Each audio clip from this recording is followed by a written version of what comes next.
భాగస్వామ్యంతో future university అందిస్తున్న ఈ అద్భుత కోర్స్ కేవలం 180 మందికి మాత్రమే లభించే అరుదైన అవకాశం.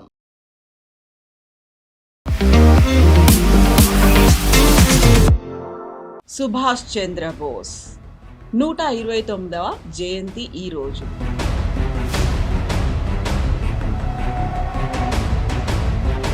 మరణమే మిస్టీరియస్ అయినప్పుడు ఆస్తికలు తనవే అనేటువంటి నిర్ధారణకి ఎలా వచ్చారు? సుభాష్ చంద్రబోస్ అనగానే మనకు స్వాతంత్రం వచ్చేకన్నా 2 సంవత్సరాల ముందు నేతాజీ సుభాష్ చంద్రబోస్ స్టోరీ మొదలైంది కటక్ నుంచి పుట్టిన. అండ్ న్యాచురల్లీ ఆయన చనిపోయిన తర్వాత ఉన్న ఊహాగానాలు చాలా మటుకు కాంట్రవర్సీస్కు గవర్నమెంట్ ఆఫ్ ఇండియా కూడా దాచుకోవడానికి ట్రై చేశారు. In fact INA Azad Hind Fauj soldiers exactly ఆయన జర్మనీకి ఏంటి, జపాన్కి ఏంటి, ఆ సంబంధం ఏంటి, అక్కడ నుంచి భారతదేశం కోసం పోరాడడం ఏంటి అనేది. సో గవర్నమెంట్ ఆఫ్ ఇండియా 2 కమిషన్లు పెట్టారు ఆ టైంలో. ఒకటి షానవాజ్ కమిటీ, ఒకటి నేతాజీ 18th ఆగస్ట్ 1945కి చనిపోయారు ఫాలోయింగ్ ప్లేన్ క్రాష్ అని చెప్పి ఒఫీషియల్గా అకౌంట్ ఇచ్చారు. ఇది ఇండియన్ ఇండిపెండెన్స్ లీగ్ అని చెప్పి ఇంకొక అసోసియేషన్. ఆయన ఏం చెప్పారంటే, నేను నా జీవితం ఎండ్ దాకా చూసుకుంటాను, ఈ రిమైన్స్ని, it will be here. So ఆ కంక్లూజన్ అనేది అనితా బోస్ అయినా ఎలా వచ్చారు? అనితా బోస్ అదే అంటున్నాను, డిఎన్ఏ టెస్ట్ చేద్దాం. డిఎన్ఏ టెస్ట్ చేస్తే ఒకసారి అది కన్ఫర్మ్ అయిపోతుంది. జస్ట్ థింక్ ఆఫ్ ఇట్, ఒక పొజిషన్లో డిఎన్ఏ టెస్ట్లో నెగటివ్ వస్తే ఏం చేస్తారు? ఏమవుతుంది?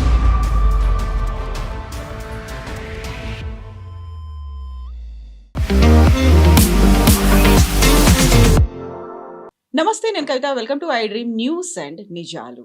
సుభాష్ చంద్ర బోస్ 129వ జయంతి ఈ రోజు.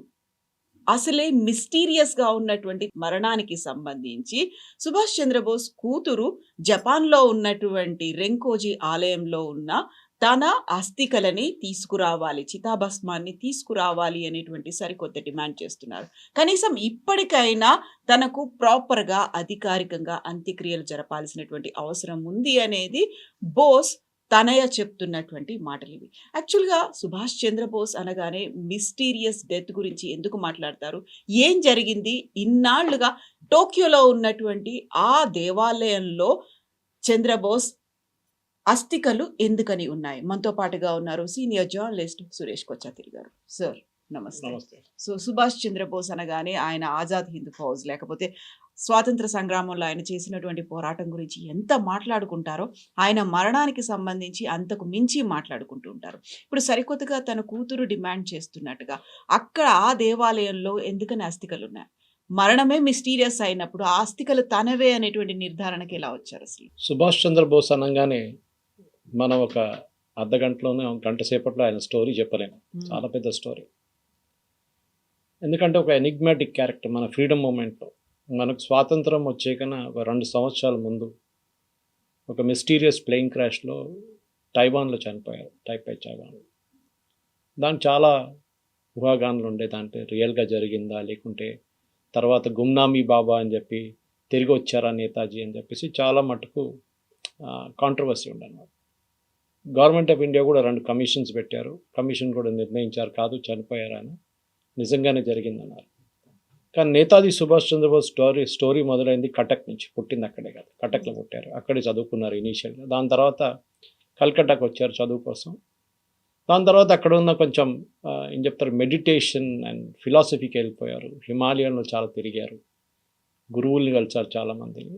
తర్వాత తిరిగి వచ్చారు. తిరిగి వచ్చిన తర్వాత ఫ్రీడమ్ మూమెంట్లో పార్టిసిపేట్ చేసి, మనకు చాలా పెద్ద స్టోరీ అది. అప్పుడు ఉన్న పెద్ద పెద్ద గురువులందరినీ వాళ్ళు కలుసుకొని, మహాత్మా గాంధీ కానీ అప్పుడున్న ఫ్రీడమ్ ఫైటర్స్ అందరినీ కలిసి ఈవెన్ ఇండియన్ నేషనల్ కాంగ్రెస్ ప్రెసిడెంట్గా కూడా ఎన్నికయ్యారు ఆయన. మన అందరికి తెలిసింది, ఆ టైంలో జరిగిన పెద్ద కాంట్రవర్సీ, పట్టాభి సీతారామయ్య గారిని ఓడించారు ఏఐసిసి పోస్ట్కి, ప్రెసిడెంట్ పోస్ట్కి. పట్టాభి సీతారామయ్య గారు మహాత్మా గాంధీ క్యాండిడేట్. చాలా క్లియర్గా చెప్పారు గాంధీ గారు ఆ రోజు, ఆయన ఓడిపోతే నేను ఓడిపోయినట్లని. కానీ సుభాష్ చంద్రబోస్ పోటీ చేసి గెలిచారు. కానీ ఎక్కువ రోజులు ఉండలేకపోయారు, బికాస్ కాంగ్రెస్ నుంచి ఉన్న పాలిటిక్స్ ఆయన్ని అక్కడి నుంచి పార్టీ నుంచి బయట చేస్తారు. ఆయన పార్టీ నుంచి రాజీనామా చేసి he came out and Forward Bloc అని చెప్పి ఒక పార్టీ ఇప్పుడు కూడా ఉంది, ఆ పార్టీ సెటప్ చేశారు. దాని తర్వాత కొన్ని సంవత్సరాలు ఆయన వెంటనే పడ్డారు బ్రిటిష్ వాళ్ళు, ఎందుకంటే ఆయన ఇచ్చే స్పీచెస్ కానీ మిగతా దాని మీద చాలా మట్టుకు ఆయన మీద ఆంక్షలు పెట్టారు, ఆయన హౌస్ అరెస్ట్లో పెట్టారు. తర్వాత ఒకరోజు పొద్దున ఇట్లానే మాయమైపోయారు. ఆయన జీవితం మొత్తం ఇట్లానే మాయమవడం, సడన్గా ఆయన ఇంకొక డ్రెస్లో ఒక మేకప్ వేసుకొని ఒక ట్రైన్లో పాకిస్తాన్ వైపు బయలుదేరారు. అక్కడి నుంచి ఆఫ్ఘనిస్తాన్ నుంచి జర్మనీలో ఆయన ఉన్న రోజులంతా, అది ఇంకా పెద్ద ఒక హిస్టరీ స్టోరీ. అది హిట్లర్ని కలిశారు, ముసలోనీని కలిశారు. అక్కడి నుంచి హిట్లర్కి ఏమో ఎక్కువ ఇంట్రెస్ట్ లేనట్లు కనిపించినప్పుడు ఇండియన్ ఫ్రీడమ్ మూమెంట్లో ఆజాద్ హింద్ ఫౌజ్ని ఆయన స్థాపించిన టైంలోనే, దానికన్నా ముందు కూడా ఉండే ఆజాద్ హింద్ ఫౌజ్, కానీ ఆయన వచ్చిన తర్వాత దానికి ఒక కొత్త ఎనర్జీ వచ్చిందన్నమాట. ఒక జర్మన్ సబ్మెరీన్లో హాఫ్ ద డిస్టెన్స్ పంపించి ఆఫ్రికా దగ్గర ఇంకొక సబ్మెరీన్, అది జాపనీస్ సబ్మెరీన్లో ట్రాన్స్ఫర్ చేసి ఆయన్ని ఇటు ఇండోనేషియా వైపు తీసుకొచ్చారు. పెద్ద స్టోరీ అది. ఎందుకంటే ఒక్కొక్క స్టేజ్లో ఆయన మెచ్యూరిటీ డెవలప్ అవుతున్నప్పుడు, చిన్నప్పటి నుంచి ఒక స్టూడెంట్గా ఉన్నప్పుడు బెంగాలీ భాష రాకుండా ఆయన్ని క్లాస్లో చాలా మట్టుకు అందరు స్టూడెంట్స్ టీచ్ చేసిన టైంలో నేను బెంగాలీ నేర్చుకుంటానని చెప్పి చాలా ప్రయత్నం చేసి బెంగాలీ టాప్ చేశారు క్లాస్లో. Was a very good student, దాంట్లో డౌట్ లేదు. కానీ అక్కడి నుంచి ఆజాద్ హింద్ ఫౌజ్ బ్రిటిష్ వాళ్ళ వ్యతిరేకంగా జాపనీస్తో కలిసి బర్మా థియేటర్ నుంచి దాడి మొదలుపెట్టారు. ఆల్మోస్ట్ గెలుచుకున్నారు, ఆల్మోస్ట్ వీళ్ళని ఓడించారు. కానీ లాస్ట్ మినిట్లో కొన్ని కారణాల వల్ల ఈ జాపనీస్ ఆర్మీ విత్డ్రా చేయాల్సి వచ్చింది. దాంతోపాటు ఆజాద్ హింద్ ఫౌజ్ని మొత్తం ఓడిపోయారు వాళ్ళు. మనందరూ తెలుసుండాలి, మనందరూ అంటాం భారతదేశంలో 1947 15th ఆగస్ట్కి నెహ్రూ గారు పతాకం వేయించారు, ట్రై కలర్ కాదు. It happen before, maybe not tricolour, Indian national flag అని ఉండొచ్చు. ఇండియన్ ఒక పతాకాన్ని అండమాన్స్లో Subhash Chandra Bose garu raise that I think somewhere in the 1930s. And Andaman Nicobar పేర్లు కూడా మార్చేశారు. సో సుభాష్ చంద్రబోస్ అనగానే చాలా ఒక కలర్ఫుల్ క్యారెక్టర్. అండ్ న్యాచురల్లీ ఆయన చనిపోయిన తర్వాత ఉన్న ఊహాగానాలు చాలా మటుకు కాంట్రవర్సీస్ని గవర్నమెంట్ ఆఫ్ ఇండియా కూడా దాచుకోవడానికి ట్రై చేశారు. ఇన్ఫ్యాక్ట్ ఐఎన్ఏ ఆజాద్ హింద్ ఫౌజ్ సోల్జర్స్ని జవహర్లాల్ నెహ్రూ కోర్ట్ మార్షల్ చేయించారు. ఆలోచించండి, అంటే వాళ్ళ మీద లీగల్గా చర్యలు చేయించారు. ఎందుకంటే భారతదేశం వ్యతిరేకంగా పోరాటం చేశారని చెప్పి జవహర్లాల్ నెహ్రూ రెడ్ ఫోర్ట్లో చాలామంది లీడింగ్ ఐఎన్ఏ ఆఫీసర్స్ని ఒక ట్రయల్ చేయించారు. దాని తర్వాత దాన్ని డిస్బాండ్ చేయాల్సి వచ్చింది, కొంతమందికి శిక్షణ కూడా పడింది. కానీ దాని తర్వాత it was a big controversy. So Nehru కూడా పక్కన జరిపోయారు దాని నుంచి. సో ఐఎన్ఏ ఇప్పుడు కూడా ఐఎన్ఏ వాళ్ళ చాలామంది వాళ్ళ గ్రాండ్ చిల్డ్రన్ కానీ వాళ్ళ ఇప్పుడు కూడా పెన్షన్ వస్తున్న చాలామంది ఉంది, వాళ్ళు ఇప్పుడు కూడా దాని గురించి మాట్లాడుతూ ఉంటారు. సుభాష్ చంద్రబోస్ అనగానే బహుశా పటేల్ గారు లాగా మాట్లాడుతున్నట్టు ఆయన మన ప్రధానమంత్రిగా ఉండి మన దేశం ఎట్లా ఉంటుండే. కానీ చాలామంది ఆయన్ని ఒక హిట్లర్ని కలిసిన తర్వాత ఒక నెగటివ్ లైట్లో చూస్తున్నారు. ఎందుకు హిట్లర్ని కలిశారు, ఎందుకు జాపనీస్తో కలిశారు సెకండ్ వరల్డ్ వార్ టైంలో, ఎందుకు భారతదేశం మీద దాడి చేయాల్సి వచ్చింది. కానీ సుభాష్ చంద్రబోస్ ఆయన ఎక్స్ప్లెనేషన్ సపరేట్ ఉంది. ఆయన మన దేశానికి స్వాతంత్రం తీసుకురావడానికి నేను చెప్తారు ఇండిపెండెన్స్ మూమెంట్ రావడానికి మన సత్యాగ్రహాలు నాన్ వైలెన్స్ అంతా పనికి రాదు. బ్రిటిష్ వాళ్ళకి తెలిసింది ఒకటే లాంగ్వేజ్, వాళ్ళని కొట్టడం. ఇన్ఫ్యాక్ట్ క్లెమెంట్ అట్లీ ఆ టైంలో బ్రిటిష్ ప్రైమ్ మినిస్టర్, భారతదేశానికి స్వాతంత్రం ఇవ్వడానికి సంతకం పెట్టిన ఆయన క్లెమెంట్ అట్లీ దాని తర్వాత కొన్ని సంవత్సరాల తర్వాత కల్కటాకు వచ్చారు మన ఫ్రీడమ్ వచ్చిన తర్వాత. కల్కటాలో వచ్చిన ఒక మీడియా మీటింగ్లో ఆయన అడిగారు, మీరే కదా డిసైడ్ చేసింది భారతదేశానికి స్వాతంత్రం ఇవ్వాలని, మీ క్యాబినెట్ డిసైడ్ చేశారు కదా, ఎందుకు డిసైడ్ చేశారు అని అడిగారు. ఏ కారణాలతోని భారతదేశానికి మీరు స్వాతంత్రం ఇచ్చారని అడిగారు. ఈ మోహన్ దాస్ కరమ్చంద్ గారి నాన్ వైలెన్స్ స్ట్రగులా, లేకుంటే మిగతా నెహ్రూ చేసిన పోరాటం ఏమైనా కానీ ఆయన అన్నది ఇదేం కాదు, it was because of one man, Subhash Chandra Bose. ఆయన ఒక నేవల్ మ్యూట్ని చేయించారు ముంబైలో. నేవీ వాళ్ళు బ్రిటిష్ నేవీలో ఉన్న ఇండియన్ నేవల్ మెన్ రెబెల్ చేశారు వాళ్ళు. అది బ్రిటిష్ ఆర్మీకి చాలా భయం వేస్తుంది ఇమీడియట్గా, ఎందుకంటే ఫస్ట్ టైం వాళ్ళ ఆఫీసర్స్ మీద దాడి చేశారు మన ఇండియన్ సోల్జర్స్. ఇది ఇంకా ముందుకెళ్తే చాలా పెద్ద ప్రాబ్లం అవ్వబోతుంది. బ్రిటిష్ కంటోన్మెంట్లో ఉన్న ఆఫీసర్స్ మీద దాడి జరగబోతుంది. ఇది ఎక్కడ ఎండ్ అవుతుందో తెలియదని చెప్పేసి next month after that క్లిమెంట్ Atlee course round table conference అంతా నడిపించారనుకోండి, వీళ్ళందరూ వెళ్ళారు, ఈవెన్ అంబేద్కర్ గారు వెళ్ళారు, గాంధీ వెళ్ళారు, అందరు వెళ్ళారు. కానీ decision was this, it was not Mahatma Gandhi who got India's freedom, it was Subhash Chandra Bose అని క్లిమెంట్ అట్లీ చెప్పారు. సో మనం హిస్టరీ బుక్స్లో ఫస్ట్ కరెక్ట్ చేసుకోవాల్సింది అది. కానీ ఇప్పుడు కూడా father of the nation Mahatma Gandhi అది ఇది అంటాం, కానీ I think the real father of the nation was Subhash Chandra Bose, దాంట్లో డౌట్ లేదు. సార్ ఇప్పుడు ఒక కాంట్రవర్సీ, ఆయన చనిపోయిన తర్వాత అప్పుడు జరిగిన దాంట్లో ఎయిర్ క్రాష్ కూడా మనకు తెలిసింది. ఆయన యాక్చువల్లీ ఎయిర్ క్రాష్ నుంచి బయటకు వచ్చారు. ఆయన వచ్చి కంప్లీట్ ఆయిల్లో ఉన్నారు. ఆయన ఆ ఆయిల్తోనే మంట పట్టుకుంది ఆయన బాడీ మీద. అప్పుడు దాకా if you just walked away, ఒక 5 నిమిషాల ముందే బయటకు వచ్చేస్తుండే పాసిబిలీ బతుకుతుండే. కానీ ఆ ఆయిల్ మొత్తం అక్కడ ఫ్యూయల్ అంతా ఆయన బాడీ మీద ఉండే, నడుచుకుంటూ బయటకు రాగానే ఏదో ఒక ఫ్లేమ్ నుంచి వచ్చి ఆయన మీద మొత్తం మంట పట్టుకుంది. అండ్ ఈ వాజ్ కాన్షియస్. ఆపరేషన్ థియేటర్లో తీసుకెళ్ళినప్పుడు అక్కడ ఆపరేట్ చేసిన డాక్టర్లు కూడా చెప్తున్నారు ఆయన మాట్లాడారు, కరెక్ట్గా మాట్లాడారు, సెన్సిబుల్గా మాట్లాడుతున్నారు. కానీ ఈ పాస్ట్ అవే ఆఫ్టర్ దట్. దాని తర్వాత ఆయన బాడీని క్రిమేట్ చేశారు. అక్కడ మొదలవుతుంది ఈ స్టోరీ. సో మీరు అడిగిన దానికి ఎందుకు జపాన్ తీసుకెళ్లారు, ఒకటి సుభాష్ చంద్రబోస్ హ్యాడ్ అఫినిటీ, జపాన్తోనే చాలా మంచి అఫినిటీ ఉండే ఆయనకి. ఆయన డాటర్ ఇప్పుడు అనితా బోస్ ప్లాఫ్, షీఈస్ అ జర్మన్ సిటిజన్. ఆమె ఏమంటుందంటే నరేంద్ర మోదీ గారి దగ్గర ఆమె అడిగారు, మా ఫాదర్ రిమైన్స్ అక్కడి నుంచి రింకోజీ టెంపుల్ నుంచి తీసుకొచ్చి భారతదేశంలో ఉన్న నదుల్లో కలపాలని చెప్పారు. సో దీనికి ఇప్పుడు మోదీ గారు అంగీకరిస్తారా లేదా అని చూడాలి. ఎందుకంటే చాలా మటుకు జవహర్లాల్ నెహ్రూ నుంచి నరసింహారావు దాకా చాలామంది దగ్గర వెళ్ళి అడిగారు, ఇదే రిక్వెస్ట్ అడిగితే ఎవరు దాన్ని పట్టించుకోలేదు. మోదీ గారు చేస్తారా లేదా అనేది ఇప్పుడు పెద్ద ప్రశ్న. సో ఇప్పుడు మనం మాట్లాడుతున్నప్పుడు జనవరి 23 తారీఖు 129th బర్త్ యానివర్సరీ, అది మనం గుర్తుపెట్టుకోవాలి. ఎందుకంటే ఈ పర్టిక్యులర్ ఇన్స్టెన్స్లో అనితా బోస్ ప్లాఫ్ అడిగిన ఈ డిమాండ్ని మోదీ గవర్నమెంట్ అంగీకరిస్తారా లేదా, దీన్ని మనం పరాక్రమ్ దివస్ అని we follow that as the day. And Modi గారు కూడా చాలా మటుకు ఒక ట్వీట్ చేసి బోస్ గారి గురించి మాట్లాడారు అన్నమాట. ఇప్పుడు ఈ ఉన్న పరిస్థితుల్లో సుభాష్ చంద్రబోస్ రిమైన్స్ తీసుకురావడానికి కారణాలు చాలా ఉన్నాయి. తీసుకురావాలన్నా వద్దా అనేది కూడా రీజన్స్ ఉన్నాయి. జాపనీస్ వాళ్ళు ఏమంటున్నారంటే టెంపుల్ మెయింటైన్ చేస్తున్న వాళ్ళు కూడా మీరు తీసుకెళ్ళచ్చు, మాకు అభ్యంతరం లేదు అని చెప్పారు, చాలా క్లియర్గా చెప్పేశారు. కానీ చేస్తారా లేదా అది చూడాల్సింది. రెంకోజీ ఈ టెంపుల్లో ఈ రిమైన్స్ ఎట్లా వచ్చింది అది ఇంకొక మిస్టరీ. ఎగ్జాక్ట్లీ. ఆయన జర్మనీకి ఏంటి, జపాన్కి ఏంటి ఆ సంబంధం ఏంటి, అక్కడ నుంచి భారతదేశం కోసం పోరాడడం ఏంటి అనేది. 2017లో ఒక రైట్ టు ఇన్ఫర్మేషన్ యాక్ట్ కింద ఒక ప్రశ్న అడిగినారు ఎవరో ఇండియన్ గవర్నమెంట్ దగ్గర. ఇది ఒకటి, నేతాజీ చనిపోయారా లేదా, ఇంకా గుమ్నామీ బాబా గారు అలాగే ఉన్నారు ఇంకో చోట. సో గవర్నమెంట్ ఆఫ్ ఇండియా 2 కమిషన్లు పెట్టారు ఆ టైంలో. ఒకటి షానవాజ్ కమిటీ, ఒకటి justice Mukherjee commission, justice Khosla commission, ఇది 2 పెట్టారు. ఈ రిపోర్ట్స్ అన్ని కన్సిడర్ చేసి వీళ్ళు ఏమన్నారంటే నేతాజీ 18th ఆగస్ట్ 1945కి చనిపోయారు ఫాలోయింగ్ ఏ ప్లేన్ క్రాష్ అని చెప్పి ఒఫిషియల్గా అకౌంట్ ఇచ్చారన్నమాట. జాపనీస్ మిలిటరీ ఎయిర్క్రాఫ్ట్లో టైపైలో ల్యాండ్ అవుతున్నప్పుడు క్రాష్ అయింది ఎయిర్క్రాఫ్ట్. ఇది 2 రోజుల తర్వాత చనిపోయారు. అండ్ దెన్ ఆ బాడీ జపాన్కి తీసుకొచ్చి అక్కడ క్రిమేట్ చేశారు. అప్పుడు Indian independence league, Tokyo Indian independence league, not to be confuse with Azad Hind Fauj, వాళ్ళు సపరేట్. ఇది ఇండియన్ ఇండిపెండెన్స్ లీగ్ అని చెప్పి ఇంకొక అసోసియేషన్ అక్కడ ఉండే. వాళ్ళు ఏం చేశారంటే ఈ రిమైన్స్ అన్ని తీసుకెళ్ళి యాషెస్ తీసుకెళ్ళి రెంకోజీ టెంపుల్లో పెట్టారు. అక్కడ ఒక మెమోరియల్ సర్వీస్ కూడా చేశారు వాళ్ళు.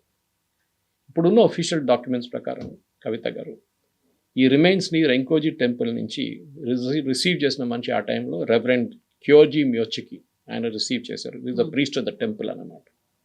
ఆయన ఏం చెప్పారంటే నేను నా జీవితం ఎండ్ దాకా చూసుకుంటాను ఈ రిమైన్స్ని, ఇట్ విల్ బి హియర్. కానీ ఎప్పుడైనా భారతదేశం వాళ్ళ గవర్నమెంట్ అడిగితే నేను వాళ్ళకి అప్పగిచ్చేస్తాను ఇది అని చెప్పారన్నమాట. సో ఎవ్రీ ఇయర్ ఇప్పుడు కూడా ప్రతి సంవత్సరం నేతాజీ గారి మెమోరియల్ సర్వీస్ నడుస్తుంది. ఆయన చనిపోయిన రోజు అక్కడ వీళ్ళందరూ వస్తారు, ఇండియన్ ఎంబసీ ఆఫీషియల్స్ వస్తారు. అది కాకుండా in fact the government of India ఈ రెంకోజీ టెంపుల్ని మెయింటైన్ చేయడానికి కూడా డబ్బులు ఇస్తారు.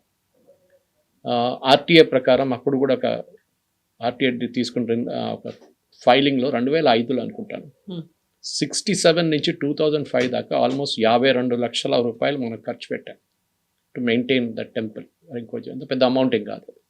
ఇప్పుడు మనం 2026లో ఉన్నాం. So another you can add 20 more years to it అనమాట. కానీ దీన్ని తీసుకురావడానికి బోస్ గారి రిమైన్స్ తీసుకురావడానికి ట్రై చేస్తారా లేదా అనేది ఒక సీక్వెన్స్ ఉంది, నేను చెప్తాను. ఈజీగా తీసుకెళ్ళిపోవచ్చు అనేది ఆయన చెప్పిన తర్వాత ఇన్ని ఏళ్ళు ఎందుకు పట్టింది అనేది 1950s నెహ్రూ గారు అప్పుడు గవర్నమెంట్ ఆఫ్ ఇండియా బోస్ని ఆషెస్ని తీసుకురావడం భారతదేశానికి అని చెప్పి ఒక ప్రపోజల్ వచ్చిందనమాట. కానీ వాళ్ళ ఫ్యామిలీ అంగీకరించలేదు ఆ టైంలో. వాళ్ళు అన్నారు చనిపోలేదు, ఇంకా బతుకున్నారని. That is the point of dispute. ఆ టైంలో ఫ్యామిలీ అంగీకరించట్లేదు, లేదు బోస్ ఇంకా ఈ సర్వైవ్ ద క్రాష్, ఇది ఒక కాన్స్పిరసీ థియరీ అని చెప్పి ఈ 2 కమిషన్లు ఇదేం పనికిరావు అని చెప్పారనమాట. దాని తర్వాత చాలా మటుకు జాపనీస్ గవర్నమెంట్ కూడా ఢిల్లీని అప్రోచ్ అయ్యారు. మన గవర్నమెంట్ ఆఫ్ ఇండియా ఢిల్లీలో అప్రోచ్ అయ్యి మీరు తీసుకెళ్ళండి, ఇట్ ఇస్ యువర్ ప్రాపర్టీ, మీరు తీసుకెళ్ళండి. కానీ ఆ టైంలో ఉన్న కాంగ్రెస్ రెజీమ్ అంత ఫేవరబుల్గా లేకుండా, ఎందుకంటే నెహ్రూ నెవర్ లైక్డ్ బోస్. నెహ్రూకి బోస్కి అస్సలు పడదు. ఎందుకంటే నెహ్రూకి ఎప్పుడు ఒక భయం ఉండే, దట్ ఒకరోజు నేను ప్రధానమంత్రి కాలేను, బోస్ లేకుంటే పటేల్ వీళ్ళిద్దరిలో ఒకరు అవుతారని చెప్పి ఒక డౌట్ ఉండే. అండ్ బోస్ ఎప్పుడు కూడా నేను చెప్పాను చూడండి, కాంగ్రెస్లో ఉన్నప్పుడు ఒక రెబెల్గా ఉండే ఆయన. ఎప్పుడు చెప్తుండే ఈ ఎంత పనికిరాదు, ఈ నాన్ వైలెన్స్, బ్రిటిష్ వాళ్ళు భయపడరు, దీంతో స్వాతంత్రం రాదు, మనకు కావాలంటే వీళ్ళకి తెలిసింది ఒకటే లాంగ్వేజ్, వీళ్ళని అటాక్ చేయాలి, ఆర్మ్డ్ అటాక్ నడుస్తూనే మనకు స్వాతంత్రం వచ్చిందని చాలా మటుకు క్లియర్గా నేతాజీ చెప్పారు అనమాట. బ్లడ్ ఇవ్వండి, నేను మీకు దేశానికి స్వాతంత్రం తీసుకొస్తాను. సో విన్స్టన్ చర్చిల్ దాని తర్వాత యూజ్ చేశారు అదే statement, give me blood tears and toy, I will give you the freedom. కానీ సుభాష్ చంద్ర కదం కదం బడాయేజా ఖుషీకే గీత్ గాయేజా అవన్నీ నేషనల్ యాంథమ్ అని చెప్పచ్చు. ఇప్పుడు కూడా మన రిపబ్లిక్ డేలో అది వస్తుంది అనమాట. దాని తర్వాత చాలా మటుకు ట్రై చేశాను, కానీ కాంగ్రెస్కి నెహ్రూ గారు ఉన్నప్పుడు దాకా అసలు ఇంట్రెస్ట్ లేకుండే. ఇన్ఫ్యాక్ట్ ఈవెన్ ఇందిరాగాంధీ టైంలో కూడా ట్రై చేశారు. దానికన్నా ముందు మొరార్జీ దేశాయ్ 79లో మొరార్జీ దేశాయ్ ప్రధానమంత్రిగా ఉన్నప్పుడు ఒక జాపనీస్ మిలిటరీ ఇంటెలిజెన్స్ ఆఫీసర్, ఆయనకి ఐఎన్ఏతో సంబంధం ఉండే ఆ టైంలో, ఆయన వచ్చి కలిసి ఈ రిమైన్స్ తీసుకెళ్ళండి రైంకోజీ టెంపుల్ నుంచి అని చెప్తే he was very positive. Because after all non Congress, Morarji was a Congress man, but still ఆయన ఏమంటే రెడీ, ఐఎమ్ రెడీ అన్నారు. కానీ దాని కొన్ని రోజుల తర్వాతనే ఆయన పోస్ట్ పోయింది, ఆయన రిజైన్ చేయాల్సి వచ్చింది. మళ్ళీ అక్కడ ఆగిపోయింది అనమాట. ఇది ఇండియా టుడే మ్యాగజైన్లో మీకు ఈ రిపోర్ట్ కనిపిస్తుంది. యాక్చువల్లీ ఆ టైంలో ఇండియా టుడే ఆర్కైవ్స్ తీస్తే దాంట్లో ఈ రిపోర్ట్ ఉందన్నమాట. దాని నుంచి నేను తీసుకున్న డీటెయిల్స్. దాని తర్వాత ఇందిరాగాంధీ గారు ఉన్నప్పుడు కూడా ఈ ట్రై చేశారు. జాపనీస్ ఆర్మీ ఆఫీసర్స్ వచ్చి that Japan ship building industry వాళ్ళ చైర్మన్ ఒకరు ఉన్నారు, రియోచి సగవాసా అని. ఆయన he will ready to bear the cost, అంటే జపాన్ నుంచి ఇక్కడ తీసుకురావడానికి మీకు డబ్బులు లేదా, మీరు ఇంట్రెస్ట్ లేకుండా మా షిప్ బిల్డింగ్ ఇండస్ట్రీ వాళ్ళు రెడీగా ఉన్నారు. They was so attached. Japanese అంటే వాళ్ళకి నేతాజీ అనగానే చాలా రెస్పెక్ట్ ఉన్నాయి. సో ఇది తీసుకెళ్ళండి, కావాలంటే మేమే అది తీసుకొస్తాము, ఇక్కడ కావాలంటే పర్మనెంట్గా మేము ఒక బిల్డింగ్ కూడా కట్టిస్తాం, మెమోరియల్ కట్టిస్తాం ఢిల్లీలో అని చెప్పారు. కానీ ఇందిరాగాంధీ అది పట్టించుకోలేదు. Because again she was like a father. Bose అంటే ఒక నాన్ ఎంటిటీ వాళ్ళ ఫ్యామిలీలో. దాని తర్వాత నరసింహరావు గవర్నమెంట్కి వచ్చినప్పుడు కవిత గారు తర్వాత కూడా ఇది మళ్ళీ రైంకోజీ టెంపుల్ నుంచి తీసుకురావాలని చెప్పి ప్లాన్ పెట్టారు 1997లో. కానీ అది అప్పుడు కూడా క్యాన్సిల్ అయిపోయింది. అది ఇన్ఫ్యాక్ట్ అనితా ప్లస్ ఆ టైంలో ప్రణబ్ ముఖర్జీ గారిని కలిసారు. He was the foreign minister then. ఆయన కలిసి అన్నారంట, అప్పుడు జర్మనీకి వెళ్ళినప్పుడు ఒకసారి కలిసి ఇట్లా మనం రిమైన్స్ తీసుకురావడం అంటే అడిగారు. ప్రణబ్ ముఖర్జీ గారు అడిగారు, మీరు రెడీ ఉంటే తీసుకొస్తారంటే I need to consult the family అని చెప్పారు. కానీ ఎందుకంటే ఈ బోస్ వాళ్ళ ఫ్యామిలీ అప్పుడు కూడా ఒక కన్సెన్సస్కి రాలేకపోయారు. కొంతమంది ఎస్ అన్నారు, కొంతమంది నో అన్నారు, కొంతమంది అక్కడే ఉన్నాయండి అది అన్నారు. సో అక్కడే షెల్వ్ అయిపోయింది అనమాట. అది 1998లో మళ్ళీ శ్రీ అనిత మెట్ ఇందర్ కుమార్ గుజరాల్, అప్పుడు ప్రధానమంత్రిగా ఉన్నప్పుడు. ఆయన గెలిచారు. ఆయన దాని తర్వాత లెటర్ రాసి ఆయన దగ్గర అడిగారంట, ఇది తీసుకొద్దామా అక్కడి నుంచి అని. కానీ గవర్నమెంట్ తీసుకురావడానికి అరేంజ్మెంట్ చేస్తామని చెప్పి చెప్పారు. వాళ్ళు కూడా దట్ ప్లీజ్ డూ ఇట్ అని రిక్వెస్ట్ చేశారు. కానీ అది అప్పుడు కూడా జరగలేదు. అప్పుడు ఆమె చాలా క్లియర్గా చెప్పింది, ఇది ఎందుకు తీసుకొస్తున్నామంటే ఈ ఐఎన్ఏ క్యాంపెయిన్ని గుర్తుపెట్టుకోవడానికి, అది కాకుండా భారతదేశంలో గంగాలో మిగతా రివర్స్లో ఇది ఇమర్స్ చేయాలని చెప్పి నాకు ఒక కోరిక ఉంది, అది చేయాలన్నమాట. మా లైఫ్ టైంలోనే ఇది జరగాలని చెప్పారన్నమాట. సో ఎవరైనా ఉండండి జాయిన్ చేయొచ్చు ఆ ప్రోగ్రాంలో, ఏ పొలిటిక్స్ ఏముండదు. ఆపోజిషన్ కానీ కాంగ్రెస్ పార్టీ కానీ ఎవరైనా ఉండొచ్చు, జాయిన్ చేయొచ్చు అని చెప్పారు ఆ టైం. కానీ గుజరాల్ కూడా ఎక్కువ చేయలేకపోయారు. లైక్ మొరార్జీ దేశాయ్ ఆయన కూడా ఎక్కువ రోజులు ఉండలేదు, దాని తర్వాత ఆయన రాజీనామా చేసేసారు. మన్మోహన్ సింగ్ టైంలో కూడా ఈ లెటర్స్ ఎక్స్చేంజ్ అయింది. ఆ టైంలో జాపనీస్ ప్రైమ్ మినిస్టర్గా ఉన్న ఒషిరో మోరితో మాట్లాడారు, లెటర్స్ రాశారు 2006లో, but nothing came out of it. ఇప్పుడు చాలామంది నేతాజీ వాళ్ళ ఫ్యామిలీ వాళ్ళు అడుగుతున్నారు తీసుకురండి అక్కడి నుంచి. ఇన్ఫ్యాక్ట్ నేతాజీ యంగర్ బ్రదర్ ఆ టైంలో ఇందిరాగాంధీ హయాంలో శైలేష్ బోస్ ఆయన ఒక ఆర్డర్ రాయమన్నారు, అంటే స్పెసిఫిక్గా ఒక order not to bring the remains వద్దని చెప్పాను చూడు. వాళ్ళ ఫ్యామిలీలో కూడా స్ప్లిట్ ఉంది, ఎందుకంటే దేర్ ఇస్ నో ప్రూఫ్ అది ఆయనదే అనేది. ఇప్పుడు మనం చేయొచ్చు, చెక్ చేయొచ్చు, కావాలంటే ఇక్కడ DNA టెస్ట్ చేయొచ్చు. బహుశా నాకు తెలియదు అది ఏ కండిషన్లో ఉంది యాషెస్ అని, కానీ ఇన్ని రోజుల తర్వాత దాంట్లో ఏమైనా DNA రిమైన్స్ ఉంటుందా ఏదైనా మనకు తెలియదు. బహుశా అది కూడా చేస్తే అది కొంచెం క్లారిఫికేషన్ వచ్చేస్తుంది. ఆ టైంలో DNA ఫీల్డ్ అంత అడ్వాన్స్గా లేకుండే, చనిపోయిన టైంలో చాలా బేసిక్ ఉండే ఆ టైంలో. సో ఎస్ తీసుకురావాల్సింది ఏదైనా, కానీ మనకు ఒక ఎమోషనల్ అటాచ్మెంట్ ఉంది. దాని తర్వాత వీళ్ళు వాజ్పేయి గారు ఉన్నప్పుడు అనుకుంటా, VP సింగ్ ఉన్నప్పుడు, ఆ టైంలో సుభాష్ చంద్రబోస్ నెఫ్యూస్ ఇద్దరు ఉన్నారు, అశోక్ నాథ్ అండ్ అమియాన్ సన్ బోస్ అండ్ సుబర్తా బోస్. వీళ్ళందరూ లెటర్ రాశారు that we don't believe Netaji died in the plane crash. So మళ్ళీ వీళ్ళు అంగీకరించకపోవడమే దాంతోనే ఇది ఇట్లా నడుస్తుంది అన్నమాట. దాని తర్వాత మళ్ళీ అనితా మెట్ 2007లో డాక్టర్ సింగ్కి రాసి ఇది తీసుకురావాలి మా ఫాదర్. సో వాళ్ళ ఫ్యామిలీలోనే ఒక చిన్న డివిజన్ ఉందన్నమాట. దాని తర్వాత అనిత రోడ్ టు ద, ఆమె ఒక లెటర్ రాసింది ఎవరికి, మన రెంకోజీ టెంపుల్లోనే చీఫ్ ప్రీస్ట్కి లెటర్ రాసి దట్ నేను తీసుకొస్తాను మా ఫాదర్ రిమైన్స్, వీళ్ళు ఇండియాకి తీసుకెళ్ళకపోతే నాకు ఇచ్చేసేయండి, I will keep it with me అన్నారు. కానీ డెఫినెట్లీ ఎందుకంటే ఆమె థ్యాంక్స్ కూడా చెప్పింది, ఇన్ని రోజులు చూసుకున్నారు మీరందరూ మా ఫాదర్ రిమైన్స్ని. కానీ at the time government of India కూడా అంత లేదండి. ఇన్ఫ్యాక్ట్ ఆమె చెప్పింది, మనం DNA గురించి మాట్లాడాం చూడండి ఇప్పుడు, she said that she was willing to attempt a DNA test. ఆ టైంలో DNA టెస్ట్ చేద్దాం మనం, దాంతో కన్ఫర్మ్ అయిపోతుంది కదా ఇది సుభాష్ చంద్రబోస్ గారు రిమైన్సా కాదా అని చెప్పేసి. దాని తర్వాత బోస్ 2018, ఇప్పుడు మనం సీక్వెన్స్లో వస్తున్నాం, నెహ్రూ గారి టైం నుంచి 2018కి వచ్చాము. 2018లో బోస్ వాళ్ళ గ్రాండ్ నేవ్యూ ఈసారి ఆథర్గా ఉన్న ఆశీష్ రే, ఆయన కూడా గవర్నమెంట్కి ఒకటి ఏం చెప్పారంటే, no government has made attempt, అంటే ఏ government right from Jawaharlal Nehru ఒక అటెంప్ట్ చేయలేదు అని చెప్పేసి ఒక లెటర్ రాశారు. ఇన్ఫ్యాక్ట్ ఆయన బుక్లో ఉంది, laid to rest the controversy on Subhash Chandra Bose అని చెప్పి, డెత్ అని ఒక బుక్ ఉంది. దాంట్లో ఆయన చాలా క్లియర్గా చెప్పారు 11 ఇన్వెస్టిగేషన్స్ జరిగింది గవర్నమెంట్ ఆఫ్ ఇండియా వైపు నుంచి. కానీ డెఫినెట్లీ అన్ని కన్క్లూజన్ ఏమొచ్చిందంటే as he passed away in the crash. 11 investigations. So Nehru time నుంచి మోదీ గవర్నమెంట్ దాకా అన్ని గవర్నమెంట్లు ఇది తీసుకురావాలి కన్విన్స్ అయినా కానీ తీసుకురావడానికి వాళ్ళు భయపడుతున్నారు. ఏదైనా ప్రాబ్లం ఉంటుందా, ఏదైనా కాంట్రవర్సీ ఉంటుందా, ఎందుకంటే దాని తర్వాత కూడా మీకు తెలిసి ఉంటుంది, మమతా బెనర్జీ కానివ్వండి, నరేంద్ర మోదీ గవర్నమెంట్ కూడా ఇద్దరు కూడా చాలా మటుకు డాక్యుమెంట్స్ డీక్లాసిఫై చేశారు సుభాష్ చంద్రబోస్ గురించి. ఆ పరిస్థితి ఇప్పుడు మోదీ గవర్నమెంట్ ఏం చేయబోతున్నారు అనేది ఉంటుంది. ఇప్పుడు నరేంద్ర మోదీ గారు 2014 ఎలక్షన్ కన్నా ముందు ఆయన గుజరాత్ ముఖ్యమంత్రి ఉన్నప్పుడే ప్రామిస్ చేశారు, నేను వస్తే తీసుకొస్తాను రిమైన్స్ అని చెప్పేసి. బట్ ఆయన చేసిన తర్వాత కూడా, అనిత మాట్లాడిన తర్వాత కూడా ఇప్పుడు కూడా ఫ్యామిలీ కొంతమంది వ్యతిరేకిస్తున్నారు దాన్ని. మోదీ గారు బహుశా ఇంకా ఒక DNA టెస్ట్ ఆర్డర్ చేసి, ఇన్ఫ్యాక్ట్ వాళ్ళ son of the elder brother Athendu Bose, Netaji ఇంకొక నెవ్యూ అన్నమాట, ఆయన కూడా రిక్వెస్ట్ చేశారు గవర్నమెంట్ ఒక DNA టెస్ట్ చేయండి అండ్ రెంకోజీ టెంపుల్ నుంచి అది తీసుకొచ్చేస్తే once and for all settle అయిపోతుంది. కానీ ఇవాళ దాకా DNA టెస్ట్ జరగలేదు. మోదీ గారు లాస్ట్ ఇయర్ జపాన్ వెళ్ళినప్పుడు కూడా అనితా బోస్ అగైన్ ఒక హెల్ప్ అడిగారు, తీసుకురండి అక్కడి నుంచి అని చెప్పి. సో ఇప్పుడున్న పరిస్థితుల్లో ఏం చేయబోతున్నారు, ఎందుకంటే ఒక క్లోజర్ ఉండాలి.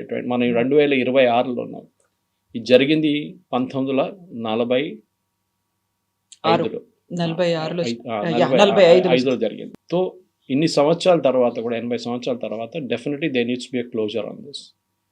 ఎందుకంటే నేతాజీ అనగానే నేను ఇప్పుడు కూడా I still believe that Mahatma Gandhi కానీ, జవహర్లాల్ నెహ్రూ కానీ, వీళ్ళకి అందరికన్నా ఒక హయ్యర్ ప్లాట్ఫామ్లో నేతాజీ ఉన్నారు. ఎందుకంటే ఆయన కష్టపడ్డారు. ఆయన ఈ వాస్ వెరీ రిచ్ ఫ్యామిలీ, వాళ్ళ ఫాదర్ కూడా చాలా పెద్ద లాయర్ ఉండే. ఇది కూడా ఆయన ఒక మంచి లైఫ్ ఇండియాలో లీడ్ చేసుకుంటే ఏం ప్రాబ్లం లేకుండా ఉండొచ్చు. కానీ ఆయన ఎంత కష్టపడ్డారు. ఎందుకు ఇంత ఒక జర్మనీకి ట్రావెల్ చేసి ఒక ఆఫ్ఘనిస్తాన్ రూట్ నుంచి వెళ్ళి ఒక మేకప్ వేసుకొని అట్లా వెళ్ళినా ఎందుకు? అదని ఇక్కడ చేసుకోవచ్చు కదా, ఇక్కడ కూర్చొని వీళ్ళందరూ ఎంజాయ్ చేశారు కదా ఇక్కడ ఉన్న ఇండియన్ నేషనల్ కాంగ్రెస్లో. ఇది ఎంత కష్టపడి అక్కడ వెళ్ళి హిట్లర్ని కలవలేకపోయారు ఫస్ట్, దాని హిట్లర్ సెకండ్ ఇన్ కమాండ్ని కలిశారు, చాలా రోజులు వెయిట్ చేశారు, అక్కడ నుంచి ఒక రేడియో స్టేషన్ లాంచ్ చేశారు, బెంగాలీలో ఈవెన్ తెలుగులో టెలికాస్ట్ చేశారు, బ్రాడ్కాస్ట్ చేసేటోళ్ళు ఆ రోజులో, స్పెషల్ రేడియో బ్రాడ్కాస్ట్ ఇండియాకి.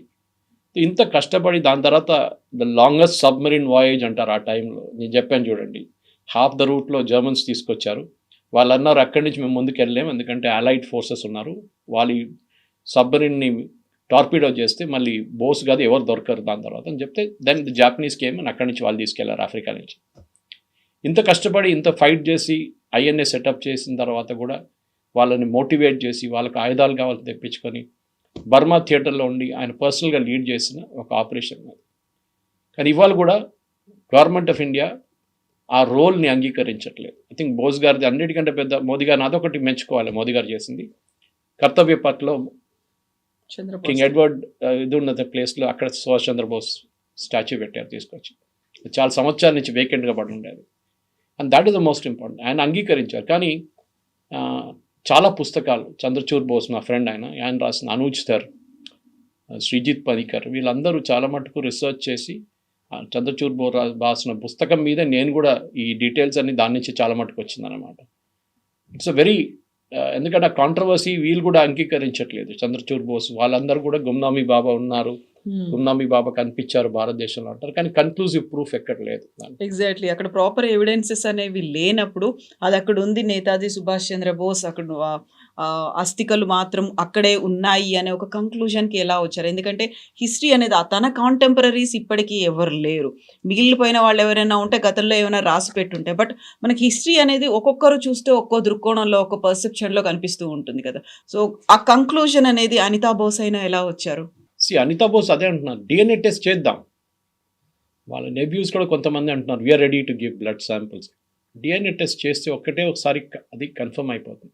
కానీ జస్ట్ థింక్ ఆఫ్ ఇట్, ఒక పొజిషన్లో డిఎన్ఏ టెస్ట్లో నెగటివ్ వస్తే ఏం చేస్తారు, ఏమవుతుంది? గుమ్నామీ బాబా ఎక్కడున్నాడు అనేది కాంట్రవర్సీ మొత్తం మళ్ళీ తిరిగి వస్తుంది. మళ్ళీ ఎగ్జాక్ట్లీ నెహ్రూ గవర్నమెంట్ కన్ఫర్మ్ చేశారు చనిపోయారని చెప్పి, అప్పటి నుంచే ప్రతి గవర్నమెంట్ దాన్ని అడ్డుకున్నారు. ఎవరైనా ఎంక్వైరీ పెడితే దానికి ఆపోజిషన్ పెట్టారు, 11 ఎంక్వైరీ కమిషన్ పెట్టారు. దాంట్లో 2-3 మెయిన్ ఎంక్వైరీ కమిషన్స్ ఉండే, ఒక కమిటీ ఉండే, 2 ఎంక్వైరీ కమిషన్స్ ఉండే. వీళ్ళందరూ డిసైడ్ పాస్ట్ అవే. వెరాస్ డెత్ జరిగింది తైవాన్లో, మనకు అక్కడ కంట్రోల్ లేకుండా ఆ టైంలో ఆ ఏరియాలో. ఇప్పుడు కూడా మనం అక్కడ వెళ్తే ఆ రోజు ఏం జరిగింది ఇప్పుడు తెలియదు మనకి, ఎన్నో సంవత్సరాలు అయిపోయింది. ఇప్పుడు ఆ రోజు అక్కడ ఉన్న వాళ్ళు చూసి చెప్పారు జరిగింది, క్రిమేషన్ జరిగింది అంటున్నారు. సరే, once for all I think the first step should be DNA. కానీ వాళ్ళ ఫ్యామిలీ కూడా ఒక అగ్రిమెంట్లో రావాలి దానికోసం. కొంతమంది అనితాని వ్యతిరేకిస్తున్నారు వాళ్ళ ఫ్యామిలీలో కూడా, వద్దు ఎట్లా ఉందో అట్లానే ఉన్నాయండి. కానీ ఇన్ని సంవత్సరాల తర్వాత కూడా he would not have survived. ఆ రోజు బతికారు, 45లో చనిపోయారంటే ఇప్పటికి 81 years అయింది. So it is not possible. So it is where ఆయనకు ఒక రిమైన్స్ ఉండాలంటే రెంకోజీ టెంపుల్ నుంచి భారతదేశం తీసుకొచ్చి ఇక్కడున్న పెద్ద పెద్ద రాజ్ఘాట్లు, శాంతి పాటలు, అది ఇది అని చెప్పి నెహ్రూ, సంజయ్ గాంధీ, ఇందిరాగాంధీ అందరికీ కట్టిన మెమోరియల్స్ ఉంది. దానికన్నా మంచిది ఒక memorial we should have for Subhash Chandra Bose. అది చేయాల్సింది, అది చాలా ఇంపార్టెంట్. ఎట్లా నెహ్రూ భయపడ్డారో సుభాష్ చంద్రబోస్ని, అది హిస్టరీలో ఉంది. ప్రతి స్టెప్లో నెహ్రూ భయపడ్డారు, ఈయన ఏం చేయబోతున్నారు అని. ఆయనకి కావాలంతా ఆయన చాలా మటుకు హెరాస్ చేశారు ఇండియన్ నేషనల్ కాంగ్రెస్లో. దానికోసం లాస్ట్లో మిస్కొచ్చేసి ఆయన రిజైన్ చేసి వెళ్ళిపోయాడు పార్టీ నుంచి. ఎలక్షన్ గెలిచిన తర్వాత ఆలోచించండి, ఈ one the election I get he resign అని వెంట. దాని తర్వాత నెక్స్ట్ ఎలక్షన్లో మనకు తెలిసింది, ఒక ఎలక్షన్ జరిగింది 47లో, ఎవరిని ప్రధానమంత్రి చేయాలని చెప్పి. 2 ఓట్లు వచ్చిన జవహర్లాల్ నెహ్రూ ప్రధానమంత్రి అయ్యారు. 27 ఓట్లు వచ్చిన 2 ఓట్లు వచ్చిన నెహ్రూ ప్రధానమంత్రి అయ్యారు. కానీ 27 ఓట్లు వచ్చిన సర్దార్ పటేల్ గారు డిప్యూటీ ప్రైమ్ మినిస్టర్ అయ్యారు. అది ఫస్ట్ ఓట్ చోరీ అది అక్కడ జరిగింది. సో రాహుల్ గాంధీ కూడా చెప్పాలి ఇట్లాంటిది, వీళ్ళ ఫ్యామిలీ చేసిందంట. ఈ కుట్ర అంతా ఉంది. Again I come back to Clement Attlee, why India got freedom, Netaji Subhash Chandra Bose, INA. ఇది మనం మర్చిపోకూడదు. Yes, sir. Thank you so much, sir. Thank you.